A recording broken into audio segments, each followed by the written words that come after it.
Welcome to wild wolf. ఇక my home Rameshwararao గారికి నారా లోకేష్ గారు షాక్ ఇవ్వడం ఏంటి, సో దీని గురించి తెలుసుకునే ప్రయత్నం చేద్దాం. సో ప్రస్తుతం మనతోటి సీనియర్ జర్నలిస్ట్ జగదేవ్ గారు ఉన్నారు, వెల్కమ్ చెప్పేద్దాం. Hi sir. హలో అమ్మా. సార్ చెప్పండి, మై హోమ్ రామేశ్వరరావు గారికి నారా లోకేష్ గారు షాక్ ఇవ్వడం ఏంటి? మై హోమ్ రామేశ్వరరావు గారికి నారా లోకేష్ గారు షాక్ ఇవ్వడం కాదు, కూటమి ప్రభుత్వం షాక్ ఇచ్చేలాగా ప్రభుత్వమే షాక్ ఇచ్చింది. ఎస్పెషల్లీ లోకేష్ గారు అని ఎందుకంటే యువగలం పాదయాత్రతో బాగా పేరు సంపాదించుకొని ఎప్పుడూ సుమారుగా తెలుగుదేశం పార్టీ ఆవిర్భావం తర్వాత మంగళగిరిలో ఒకటి రెండు సార్లు గెలిచిన తర్వాత ఎప్పుడూ జెండా పాతిన దాఖలాలు లేవు టీడీపీకి. అటువంటి టీడీపీకి మరలా జెండా పాతి మంచి మెజార్టీతో గెలుచుకొని, అంటే నెపోటిజం అనేస్తాం సింపుల్గా. బాబు గారు అబ్బాయి కదా, ఈయనకి ఈజీగా గెలిచి దగ్గర వెళ్ళొచ్చుగా. ఈవెన్ జగన్మోహన్ రెడ్డి గారు కూడా అత్యంత ఆదరణ, రాష్ట్ర ముఖ్యమంత్రి అనుకున్న గత ప్రభుత్వంలో ముఖ్యమంత్రి కదా. అటువంటి వ్యక్తే ఆయన పులివెందులు తప్ప వేరే దగ్గర పోటీ చేసిన దాఖలాలు ఏం లేవు. అంటే గెలవలేరని భయమా, లేదంటే ఎందుకులే కెలుక్కోవడం, పరువు తగ్గించుకోవడం అనుకుంటున్నారు. ఈయన అలా కాదు కదా. ఆయన అందరూ విమర్శించారు, పప్పు అన్నారు, గిప్పు అన్నారు, ఏదో అన్నారు, మొత్తానికి అక్కడే మళ్ళీ ఎక్కడ పోగొట్టుకున్నాడు అక్కడే గెలిచి చూపించాడు. పప్పు అన్న వాళ్ళ చేత నిప్పు అనిపించుకున్నారు. ఎగ్జాక్ట్లీ, బాగుంది, బాగా చెప్పారు. సో అట్లాంటి లోకేష్ గారే ఈ రద్దు చేశారు మైన్స్ ఇవన్నీ అని అంటున్నారు. కానీ అంటే రాష్ట్ర అభివృద్ధికి సంబంధించి ఐటీ శాఖగా కానీ మిగతా పరిశ్రమలకు సంబంధించి కేర్ తీసుకుంటున్న వ్యక్తిగా కొంచెం యువగలం వరకు, అంటే పార్టీలో ఉన్న యువనేతల వరకు ఉండే అభిప్రాయాలను సేకరించి ఏది తీసుకుంటే బాగుంటుంది అనే దృక్పథంలో కూటమి ప్రభుత్వం ఎక్కువగా ఆయనకి ప్రాధాన్యత ఇచ్చే అవకాశం కనిపిస్తున్నట్టుగా ఉంది. కాబట్టి ఆయన షాక్ ఇచ్చారన్నట్టుగా చెప్తున్నారు. ఎందుకంటే రేపు ప్రధానమంత్రి 8వ తేదీన వచ్చే వేడుకకు కూడా, ఈవెంట్కి కూడా ఆయనే దగ్గరుండి పర్యవేక్షణ చేయడం అని చూస్తున్నాం. అంటే ఆయనకి ఎంత ప్రాధాన్యత ఉందో దాన్ని బట్టి అర్థమవుతుంది. ఇకపోతే కూటమి ప్రభుత్వం గత ప్రభుత్వం చేసిన అరాచకాలని ఎక్కడా ప్రస్తావించట్లేదు. ఆ అరాచకాలు చేసిన వ్యక్తులకి కటకటాల వెనక పంపించే పనిలో లేదు. ఎంతసేపు అభివృద్ధి జపము, లేదంటే ప్రజల యొక్క సదుపాయాలు, ప్రజల యొక్క సౌకర్యార్థము ఈ జపమే చేస్తున్నా తప్ప వాళ్ళని ఎక్కడ చెక్ పెట్టట్లేదని రీసెంట్గా ఒక ప్రముఖ ఛానల్ కూడా, ఏబిఎన్ లాంటి ఛానల్స్ కూడా దానికి క్వశ్చన్ చేస్తున్నాయి. అంటే ప్రభుత్వం ఎంతసేపు ప్రజల యొక్క మౌలిక సదుపాయాలు, వాళ్ళ సౌకర్యార్థం, వాళ్ళకి అవసరమైన రోడ్లు, త్రాగునీరు, లేదంటే రెవెన్యూ జనరేట్ చేయడం, ఇవే చేస్తున్నాయి. మంచిదే, కానీ ప్రతిపక్షంలో ఉన్నవాడు అలా ఉండడు కదా. ఏదో ఒకటి కెలుగుతూ ఉంటాడు. ప్రభుత్వం అది ఇవ్వలేదు, ఇది ఇవ్వలేదు అంటుంటారు. ఒకవైపు యుద్ధం చేస్తూనే రాజ్యాన్ని కాపాడుకుంటూ ఉండాలి ఏ రాజైనా సరే. ఎక్కడ కూడా గత ప్రభుత్వం చేసిన అరాచకాల మీద యుద్ధం చేస్తూనే ఈ ప్రభుత్వం కాపాడుకోవాలి, పరుగులు పెట్టాలి. అంటే గత ప్రభుత్వంలో జరిగిన చాలా అవకతవకలకి చెక్ పెడుతూ, వాటి మీద ఎంక్వైరీ చేస్తూ, వాటికి సంబంధించిన మూలాన్ని వెలికి తీస్తూ, ఎవడైనా దొరికితే వాడిని లోపలేస్తూ కూడా చెయ్యాలి. కాబట్టి ఇక్కడ మై హోమ్ రామేశ్వరరావు గారి మీద ఏదైతే గతంలో రాయలసీమకు సంబంధించి వైసీపీ ప్రభుత్వం ఒక 50 ఏళ్ళ లీజుకో లేదా 100 ఏళ్ళ లీజుకో కొన్ని గనులను కేటాయించిందో దానికి సంబంధించి వీళ్ళు చెక్ పెట్టడం జరిగింది.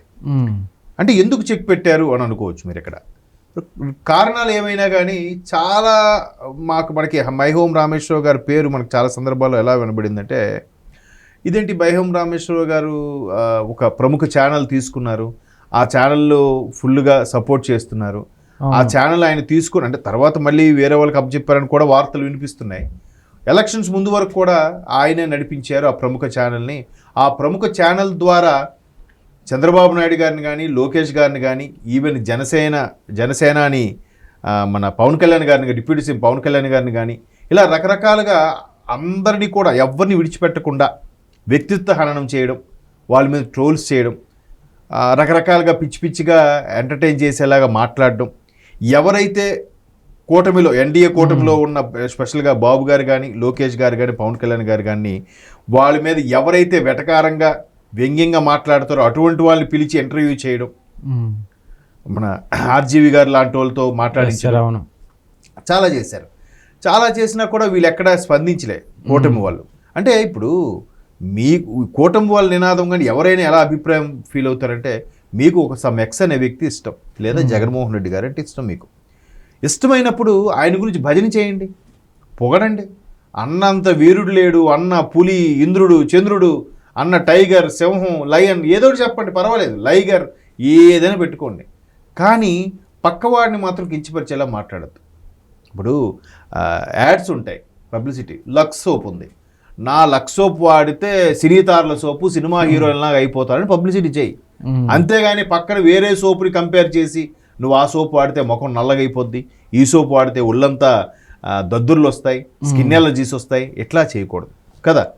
అలాగే ఇక్కడ కూడా నీకు నచ్చితే వాడిని ఆ వ్యక్తి ఆరాధ్యంతో మునిగిపో, తన్మయత్వంతో తిరుగు వాళ్ళ పేరుని జపం చేస్తూ, కానీ పక్క వాడిని కించపరచకూడదు కదా.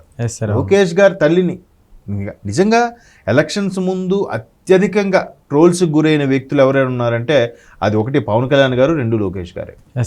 ఎందుకంటే వచ్చినట్టు మాట్లాడారు చాలా. ఇప్పుడు పవన్ కళ్యాణ్ గారు తల్లి గురించి, భార్యల గురించి, పిల్లల గురించి, తర్వాత ఈయన లోకేష్ గారి గురించి తల్లి గురించి, ఆయన పర్సనాలిటీ గురించి ఎంత వ్యక్తిత్వహనం చేయాలో అంతా చేసేసారు. ఇంకా చేయడానికి ఏమీ లేదు. వాళ్ళందరూ ఇప్పుడు ఎక్కడున్నారయ్యా? ఒక్కొక్కడైతే మా జగనన్న అనాలి కానీ గంటలో అబ్బా కొడుకులు ఇద్దరిని లేపేస్తా అన్నాడు. ఆయన ఎక్కడున్నాడో తెలియదు. ఇప్పుడు ఎవరికి బయటికి రావడానికే బయటపడుతున్నారు.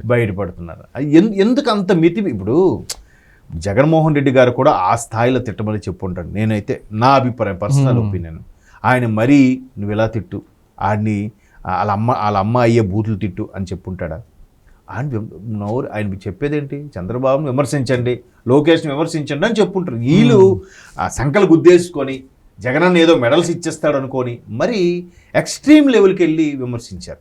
అది తప్పు. అలా విమర్శించేలాగా ఆ ఛానల్ ప్రోత్సహించింది. ఏదైతే మన మై హోమ్ వాళ్ళు ఛానల్ని దాన్ని లీజుకు తీసుకోవడమో లేదంటే వీళ్ళు షేర్స్ పెట్టడం జరిగిందో ఆ ఛానల్కి సంబంధించి కాస్త ఆ ఛానల్లో మరికొద్దిగా ఎక్కువ చేశారు. ఎప్పుడైనా గుర్తుపెట్టుకోండి, తప్పుని అది తప్పు అని చెప్పకపోవడం కూడా తప్పే.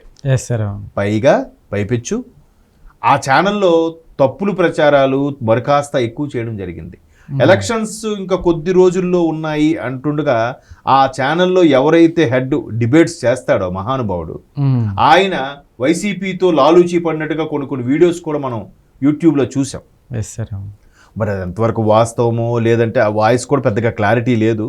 ఎట్లా ఫేవర్గా ఉండి కూటమి ప్రభుత్వాన్ని, అదే కూటమిలో ఉండే బాబు గారిని, పవన్ కళ్యాణ్ గారిని, లోకేష్ గారిని విమర్శించండి, మీరు ఇలా మాట్లాడండి, ఇలాంటి క్వశ్చన్ చేయండి అని వెనక దాన్ని ఏమంటారు డ్రాయింగ్ రూమ్లో వాళ్ళతో ఎవరైతే చర్చకి కూర్చోబెడతారో వాళ్ళతో ముందే ముచ్చట్లు పెట్టాం అనమాట. మీరు అలా ఆ క్వశ్చన్ ఏంటి, ఇట్లా మాట్లాడదు, మీరు ఇలా మాట్లాడండి, వీళ్ళు చేద్దాం అన్నట్టుగా వాళ్ళు పూర్తి స్థాయిలో ట్రైనప్ చేసుకొని అక్కడికి వచ్చి డిబేట్ చేసినట్టు బిల్డప్. అంటే మీకు అంత వ్యక్తిత్వ హననం చేయాల్సిన అవసరం ఏమొచ్చిందంటే మీకు ఆ స్థాయిలో డబ్బులు ముట్టినాయి. డబ్బులు ముడితే కదా ఛానల్స్ వాళ్ళు కూడా దిగజారి ఆ పని చేస్తారు. డబ్బులు ముట్టకపోతే ఎందుకు చేస్తారండి వాళ్ళు? ఇవాళ రేపు ఎథిక్స్ పాడు ఏదో మాట్లాడతారు కానీ ఇంకా మరి వద్దులేండి, అటువైపు వెళ్తే వేరేలాగా వస్తుంది. సో అట్లాగా ఒక ఛానల్కి ఇలా చేశారని అక్కడ వైసీపీ ప్రభుత్వం నుంచి ఇలాంటి లీజులు తీసుకునే ప్రయత్నంలో భాగంగా అంటే మరి వాళ్ళకి మెప్పు పొందాలంటే వీళ్ళ దగ్గర వీడికి గనులు తవ్వుకోవడానికి ఛాన్స్ ఇవ్వాలి కదా. అందుకని ఆ విధంగా చేశారు. కాబట్టి అవన్నీ కాదు కానీ మొత్తానికి ఆ లీజు రద్దు చేసే ప్రోగ్రామ్ అయితే కూటమి ప్రభుత్వం తీసుకుంది. ఇంకా వీళ్ళు నయ్యం జస్ట్ రద్దు చేసి వదిలేశారు. వైసీపీ వాళ్ళు ఇదేం చేసేవారు, ఖచ్చితంగా టీడీపీ వాళ్ళు ఇచ్చిన లీజ్ అన్నింటినీ కూడా వాడికి తిరిగి అవి చేసి ఇది తప్పు అది తప్పు అని చెప్పి పెనాల్టీలు, ఫైన్లు విధించి అన్ని విధించి ఇబ్బంది పెట్టేవారు. అవసరమైతే అక్కడ లోపల కూడా టార్చర్ చూపించేవారు. వీళ్ళు సింపుల్గా లీజ్ రద్దు అని చెప్తున్నారు అంతే. అది కూడా ఎందుకంటే రీసెంట్గా మై హోమ్ అధినేత వాళ్ళు వచ్చి బాబు గారిని కలిసి వెళ్ళారంట. బట్ బాబు గారి నుంచి మరి ఎటువంటి హామీ వచ్చిందో లేదా చూద్దామని చెప్పారో తెలియదు కానీ మొత్తం మీద ఇదైతే కొంచెం వైరల్ అవుతున్న అంశం అది. ఓకే సార్, థ్యాంక్స్ అమ్మా.